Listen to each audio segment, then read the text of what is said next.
For the next few tips, we're going to look at subtly introducing vintage analog character into an ANA patch.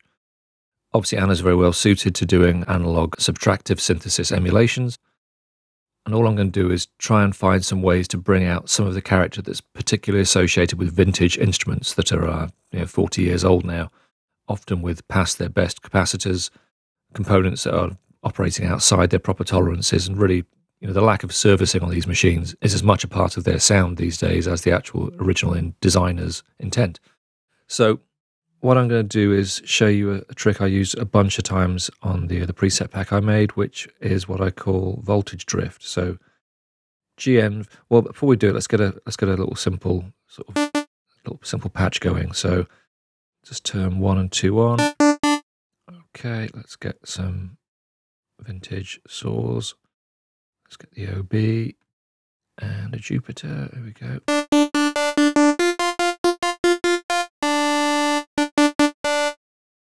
Okay, now stick them through. Let's have a Rolly filter. Let's drop one down an octave. There we go. Okay, so we've got a simple mono-synth sounding sawtooth filter patch there. Okay, so nothing clever. Now, this isn't an effect which is going to blow your mind. The idea is it should be subtle. It should effectively just accumulate bits of movement and randomness into the patch. And how we do that is we go onto the G-Env, the graphic envelope, and I simply draw a few little spikes in here and there. They can go up or down, whatever you want to do. Just they can be short or long. And you might occasionally want to just drift the whole thing ever so slightly off the 0. And then add another wobble in there. Do one here. And with some of these, if you want to grab the middle of the line and curve them, make this a bit more of an analog movement that way, you can do that. There we go. That curvy, that one curvy. Okay, so we're getting a little randomly zigzagging modulation there, just kind of wavering above and below the center line. Now, with the graphic envelope, switch on the loop, otherwise it'll just go around once and then that's your lot. And let's assign that to the fine tuning of oscillator 1, the pitch fine, yeah?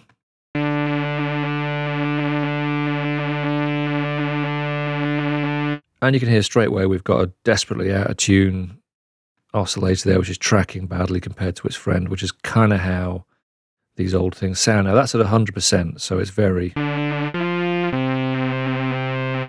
So let's bring it down.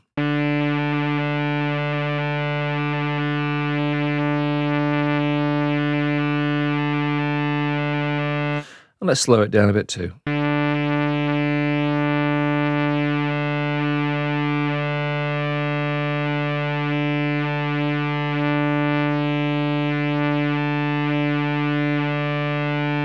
And there you go, you can hear straight away, it's got some of that tired, not really behaving as it should do, old analog character. Now that's simply assigning this to the pitch. You can send it to a bunch of places. Obviously we can modulate the cutoff with it as well.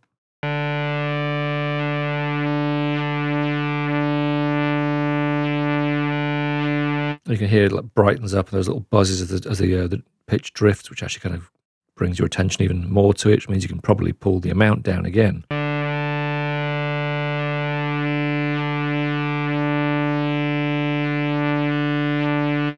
We'll put a little bit of drive in the envelope and then we'll modulate the envelope and see what that does as well.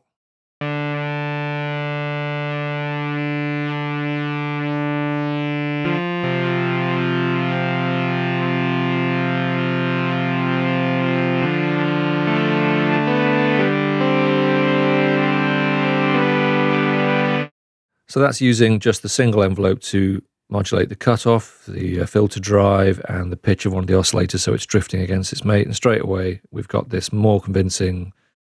It's almost like a kind of cliche, this level of vintage synth, but the thing is sometimes that's exactly what you want. You want it to sound old and slightly wonky, and this is how it's done. Of course, you can draw up another one of these things. I ended up, I think I pulled an envelope folder of about 10 of these things together for the preset pack, and you get those with it. So if you don't want to spend the time, all these precious seconds, drawing your own, then there is a selection of these things, these voltage drifts already in there. So there we go. Let's get this a little more on the center, otherwise the whole thing's going to be a big wobble. A bit of curviness. There we go. Let's have a little spike just here at the end. There we go. Bum, bum. Loop on. Okay.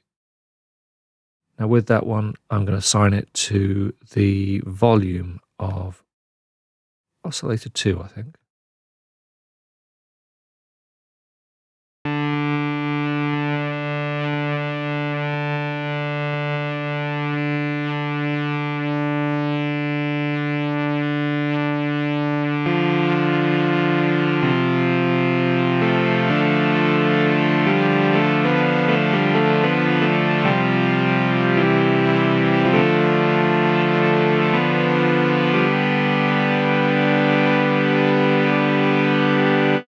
So there you go, that's the voltage drift envelope idea. You simply get a bunch of them, save them, stick them in your envelope folder, and whenever you're working on a patch, if you want to introduce this little bit of variation, a bit of movement, you just dial one up, send it to a few different parameters, as I say, the pitch, the cutoff, the drive, the volume, all of those straight away, but there's a whole bunch of parameters you can send it to. Effectively, you're just emulating the components that are going out of their end of life and not behaving as they should do. Now, they can be anywhere in a synthesizer. So have a mess, just get this randomness moving through your patch. Thanks everybody for watching, commenting and indeed liking. We really do appreciate all the support we get here on our Sonic Academy YouTube channel. So if you found this video super useful, please, we'd love you to hit the subscribe button. We update the YouTube channel every week with new content. And if you want to watch some more relevant content, just click on the videos beside me.